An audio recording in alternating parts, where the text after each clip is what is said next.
Hello everyone, and welcome back to another Orbital Entropy development update. So in this video, I'm going to be talking about the upcoming version 1.3 and the mobile version of Orbital Entropy, which will be coming out pretty soon. So in preparation for 1.3, I have made a few changes to Orbital Entropy. Namely, with how moving objects work in levels. So before, if we were to start up, say, let's go to level 33, this sun right here would already be moving. And in previous versions of the game, it was back over here and it would start moving here. So that way you had time to adjust your position and then you could launch the Earth like so. But now, what we just saw, let's restart the level. The sun is now going to have a little indicator showing where it's going to start moving, and it's going to be placed right where it's supposed to be when you were supposed to start moving. This is also a bit better for hints, because if you didn't know what direction you should launch your Earth at, say you've just tried many times and have kept failing the level, you would have to wait 7 seconds for a hint to just sort of, show you, like right now, where to launch. And with the sun already out of the picture, it would just, the hint is meant to kind of give you the answer, but it would just be a little confusing. So now you can just sit here as long as you want, and if you don't know where to launch, that hint is going to come up and it's going to show you, okay, you're going to go around the sun a little bit. So let's go ahead and let's, again, launch. And here we are, playing the level as normal. And this design change was mainly made for mobile devices. So on mobile, I showed you in my last video, unrelated to Orbital Entropy, there is a little sidebar right here that you use to kind of adjust the angle where you want to launch your planet.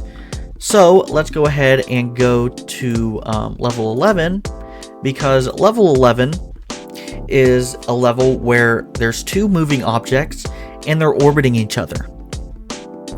Now, typically, something like this wouldn't be too big of a deal on mobile, because they would just be moving around each other, not really influencing that much of the planet that has yet to be launched.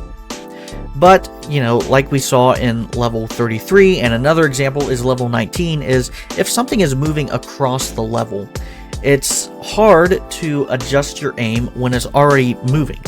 So by the time you adjust to the right position, that object is probably, right under you or, past you, and you need to launch in order to hopefully start orbiting that object. So with the mobile mindset, the goal is to just have these objects just not start moving. There are a few exceptions to this, like with asteroids. So if we were to go into, well, first let's talk about this. So you'll notice these other two arrows on the suns. That's because they are affected by gravity, and so they're going to be having a gravitational pull on themselves. Another level that does this is, I believe, level 15. Yeah, so these suns are now orbiting around the black hole. I think even, is it level 7 or maybe level 8? Yeah, again, this is being drawn towards the black hole, but being launched in a different direction. So the sun will orbit the black hole, and that little indicator is just to show you, hey, it's not just going to go in a straight line, it's going to go towards this black hole while also going in a straight line. That is how orbit works, in real life. So yes, it's just another indicator to show you that the object isn't going to exactly move where it is showing that it will. Now let's go into, I believe it's level 30. Level 30, you have to act pretty fast, and I'm going to give you the answer. The direction you want to launch at is 0 degrees. So, on mobile, this isn't much of a challenge since your aim starts right at 0 degrees, and so you can pretty much just launch instantly, and I'm going to show you that once I boot up the mobile version. But let's talk about something else. With these changes to how moving objects work, what about the map editor? Well, let's go ahead and let's see. This is my example map right here, I think. No, it's not. This is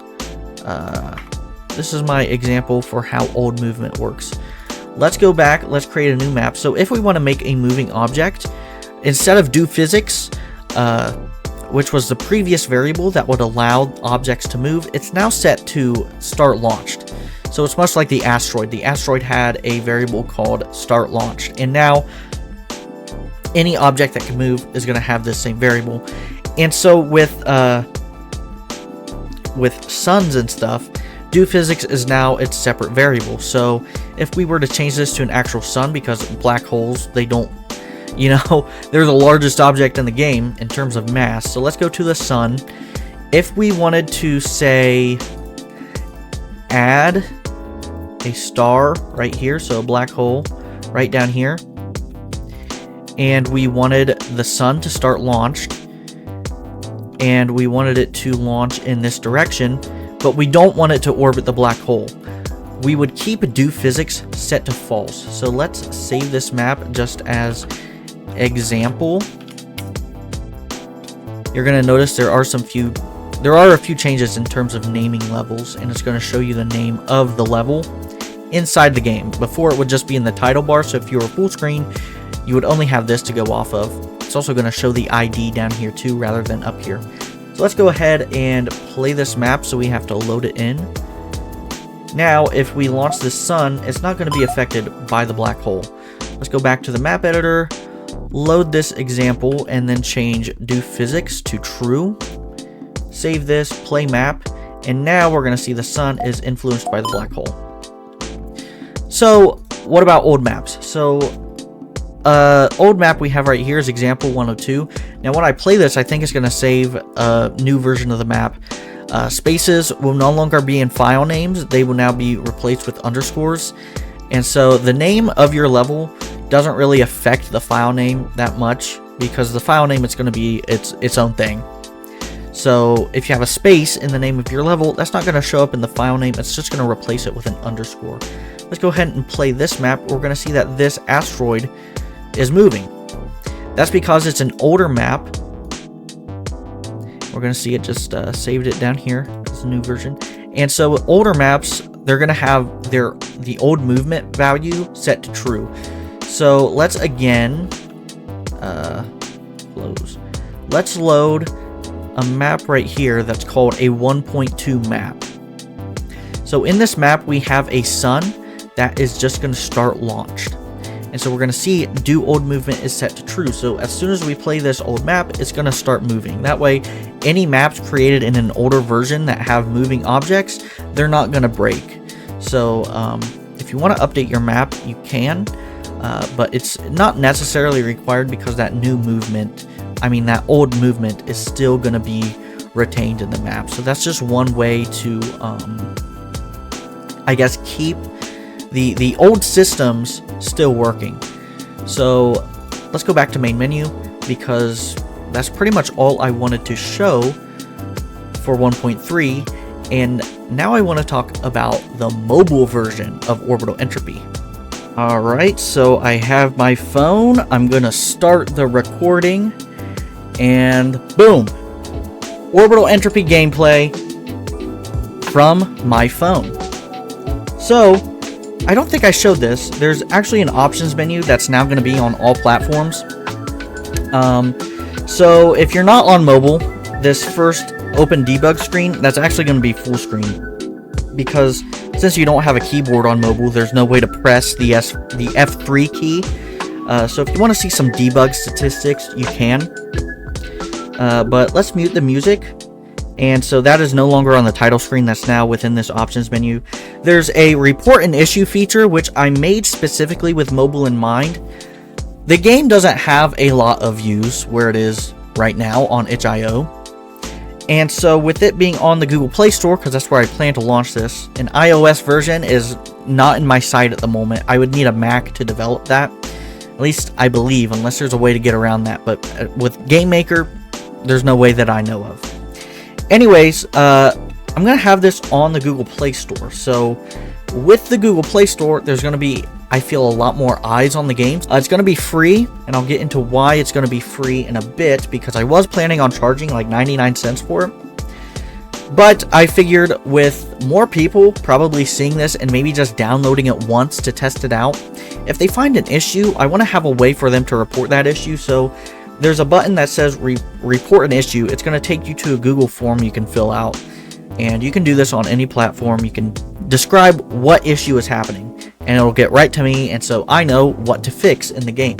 Let me turn on Do Not Disturb. Let me show you sort of what I was talking about with moving objects. So let's go to level 33, like I showed you in the past, like I showed you just a few minutes ago, and we're gonna see that now the sun doesn't start out moving, so it's gonna be a lot easier to aim. And yeah, we can just play the level like normal. And I was also going to show you level 30, since that's just kind of, you have to launch immediately. So let's open up level 30. Let's, oh, wrong button. Let's go ahead and launch. I turned on Do Not Disturb. What's the point of Do Not Disturb if it's going to show text messages? Anyways, yeah, let's launch. And pretty much, it's just a matter of timing your launch. You know, on other platforms, since you have to aim with the mouse, it's a little harder. But yeah, you just go at 0 degrees, and that's it. Let's go back to the main menu. Now, let me talk about why I'm not going to charge for this game. Stop it!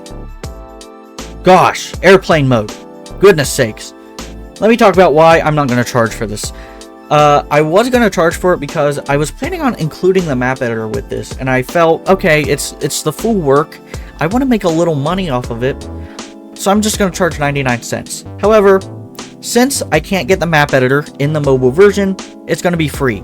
And why can't I get the map editor in? Well, let's try and load a custom map. We're going to see this message right here. Root access needed to import maps externally. So let's talk about it. There's a little issue with GameMaker where you can't save files just anywhere on mobile devices. You can on, I believe, Windows and Mac, probably Linux too, but with mobile devices, it's just not going to fly. I could possibly look into tools and plugins people have written for GameMaker to, you know, get around this issue, but I'm just not entirely sure if that's possible, because I don't know if anyone's exactly thought of this exact issue, because the issue is maps and files are saved in the root directory where the game is installed. So on Windows, it's not an issue. On Linux, it's not an issue. But on Android, that's in a secure folder. You need root access to access that folder. So you need to root or jailbreak your device in order to get there. So this is a benefit because you can't modify your save file like you can on PC. But that means you can create maps, but you can't export them. So like if you wanted to export it to your documents folder, you couldn't do that. And if you want to import maps, you can't do that either, unless you have your device rooted. Since that's the case, I'm going to assume a lot of people don't root their Android devices.